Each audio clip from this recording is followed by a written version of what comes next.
Good afternoon, Ms. Turner. I'm Susan Gardner-Jartman. I really appreciate your time. I'm here representing Montclair Special Education Parents Advisory Council, or better known as SEPAC.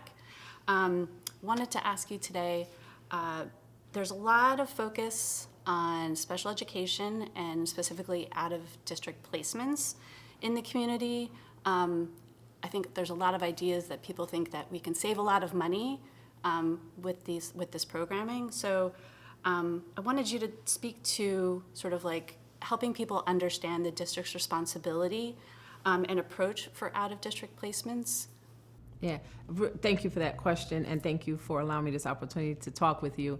So yes, first of all, when we approach what student needs, it should be based on that, right? Some students need out-of-district placements. Others, perhaps, if we make some improvements or have those opportunities, they can then return to the district.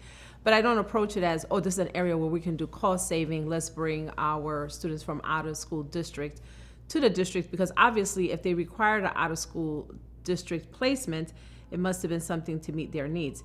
What I do believe and understand is that we have to ensure that that's the case for every student, right?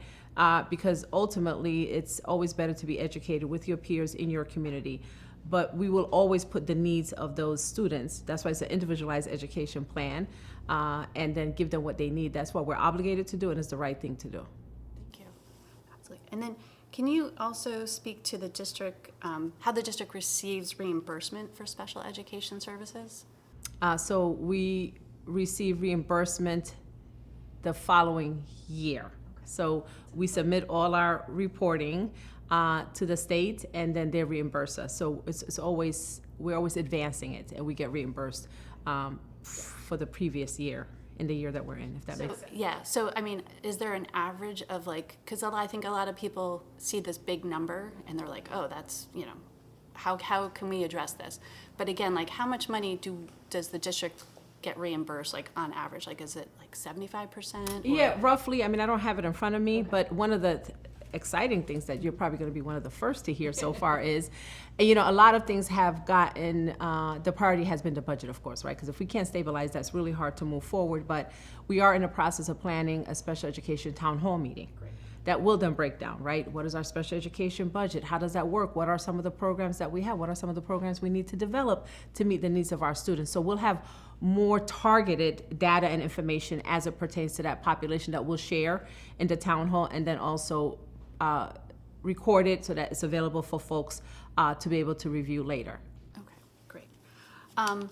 Another topic of concern for parents in the community is if the special election results in a no, and we have the staffing cuts, how do you see the classrooms looking like in the future? Like, how are students going to be supported?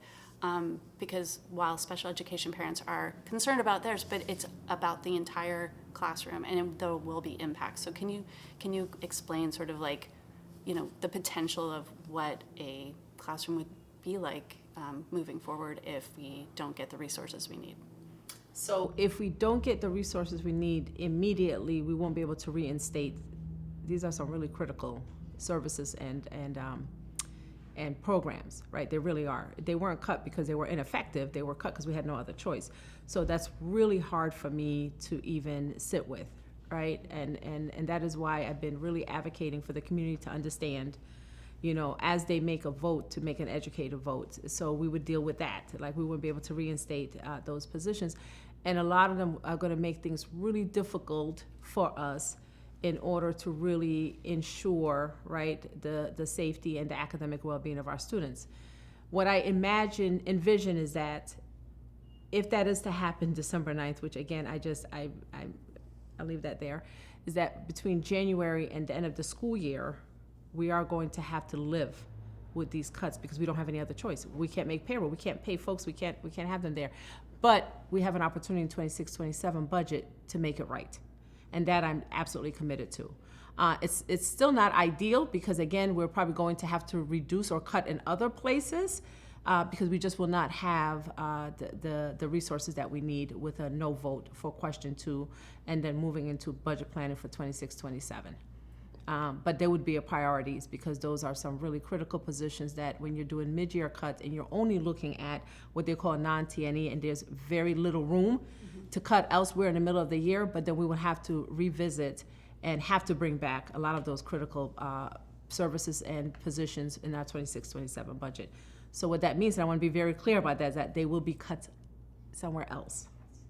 And we're going to have to learn to negotiate and understand and accept that as a community to ensure the fiscal stability of our school district, and then also to focus on student achievement and outcomes. It's going to be really essential for us to work together, and I have faith that as long as we keep the dialogue open, that we'll arrive to that place where we can problem solve and work together with the mind that we're serving our students. Thank you so much. Really appreciate your time. Thank you so much.